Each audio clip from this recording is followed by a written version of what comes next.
بسم اللہ الرحمن الرحیم۔ السلام علیکم ورحمۃ اللہ وبرکاتہ۔ ایک بھائی نے دو سوال پوچھے۔ وہ کہتے ہیں کہ جب کوئی نیا چاند نظر آتا ہے تو اس نئے چاند کو دیکھنا اور اس کی دعا پڑھنا، اس حوالے سے بھی ہمیں بتا دیں کہ یہ کیا ہے، اور ماہ رمضان مبارک کا جو پہلا عشرہ ہے اس کی جو دعا ہے اس حوالے سے بھی ہمیں بتا دیں کہ اس کے پہلے عشرے میں کون سی دعا پڑھنی چاہیے۔ جس بات کو اپنے ذہن کے اندر رکھیں کہ نیا چاند کوئی بھی ہم دیکھتے ہیں، اور الحمدللہ ماہ رمضان مبارک کا یہ بابرکت مہینہ شروع ہونے والا ہے، تو نئے چاند کو دیکھنا یہ واجب علی الکفایہ ہے۔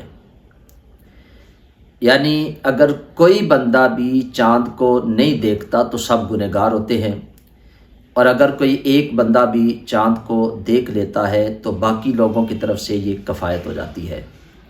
بہرحال چاند کو دیکھنا یہ نبی پاک صلی اللہ علیہ وسلم کی سنت مبارکہ ہے، اور اس کا بہت زیادہ ثواب بھی بندے کو ملتا ہے، کیونکہ جو بندہ سنت پہ عمل کرتا ہے اس کو اجر بھی اللہ رب العزت کی بارگاہ سے ملتا ہے۔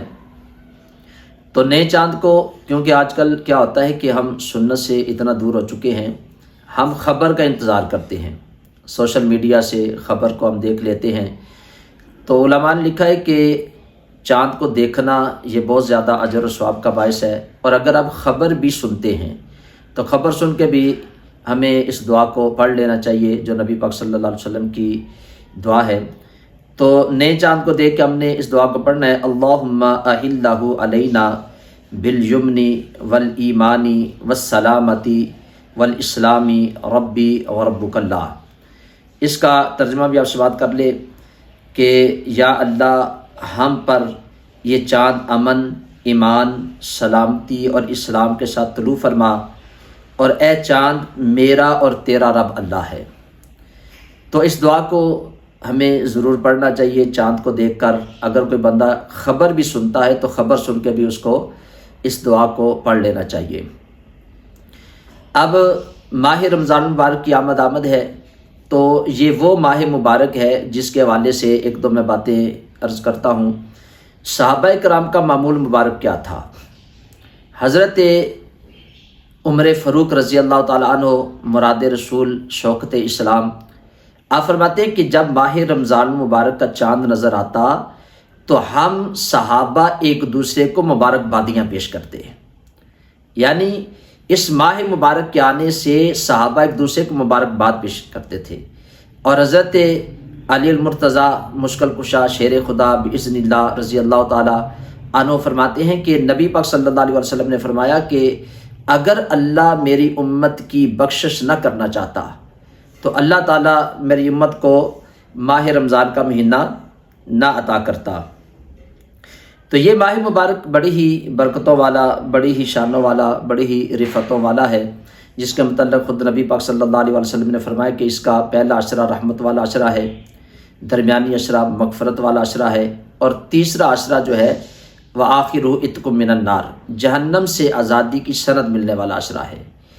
تو اس ماہ مبارک کا جب چاند نظر آتا ہے، پہلی رات آتی ہے، تو حضور فرماتے ہیں کہ اللہ تعالیٰ اپنے بندوں کی طرف نظر رحمت سے دیکھتا ہے، اور جسے اللہ نظر رحمت سے دیکھ لے اس پر جہنم کو اللہ تعالیٰ حرام کر دیتا ہے۔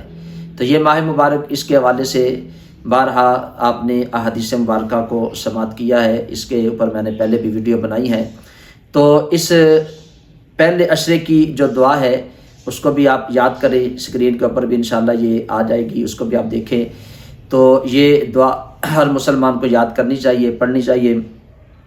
جب پہلا عشرہ شروع ہو جاتا ہے، یعنی مغرب سے رمضان مبارک کا دن شروع ہو جائے گا، یہ مغرب سے شروع ہو جائے گا اس کا وقت، تو آپ نے یہ دعا پڑھنی ہے، رب اغفر وارحم وانت خیر الراحمین۔ یعنی اس دعا کو کثرت کے ساتھ آپ پڑھیں پہلے عشرے کے اندر، اور اس کا ترجمہ بھی سماعت کر لیں۔ رب اغفر، ہم دعا کرتے ہیں اے ہمارے رب ہمیں بخش دے، وارحم، اور ہم پر رحم فرما، وانت خیر الراحمین، اور تو ہی بہترین رحم فرمانے والا ہے۔ تو کثرت کے ساتھ ہمیں ماہ رمضان مبارک کے اندر اس دعا کو پہلے عشرے کے اندر پڑھنا چاہیے۔ اکثر ساتھی یہ سوال کرتے رہتے ہیں، تو ہم یہ اللہ رب العزت کی بارگاہ میں یہ عہد کریں، اللہ تعالیٰ کی بارگاہ سے یہ توفیق مانگیں کہ ہم نے ماہ رمضان کے پورے روزے رکھنے ہیں اور تمام نمازیں 5 وقت باجماعت مسجد میں جا کے ہم نے ادا کرنی ہے، اور نماز تراویح کا بھی انشاءاللہ ہم نے اہتمام کرنا ہے۔ صدقہ اور خیرات کریں، تلاوت قرآن پاک کریں اور عد و وظائف پڑھیں۔ یہ ماہ مبارک بڑا ہی برکتوں والا مہینہ ہے، تو اللہ تعالیٰ کی بارگاہ میں دعا ہے اللہ تعالیٰ اس ماہ مبارک کو ہم سب کے لیے بخشش کا، نجات کا ذریعہ اور سبب بنائے۔ اس ویڈیو کو آگے بھی ضرور شیئر کریں۔ جو اس چینل پہ نئے ہیں میں ان سے گزارش کروں گا کہ اس چینل کو سبسکرائب بھی کر دیں، بیل آئیکن کے بٹن کو بھی ضرور دبا دیں۔ اللہ تعالیٰ ہم سب کا حامی و ناصر ہو۔ السلام علیکم ورحمۃ اللہ وبرکاتہ۔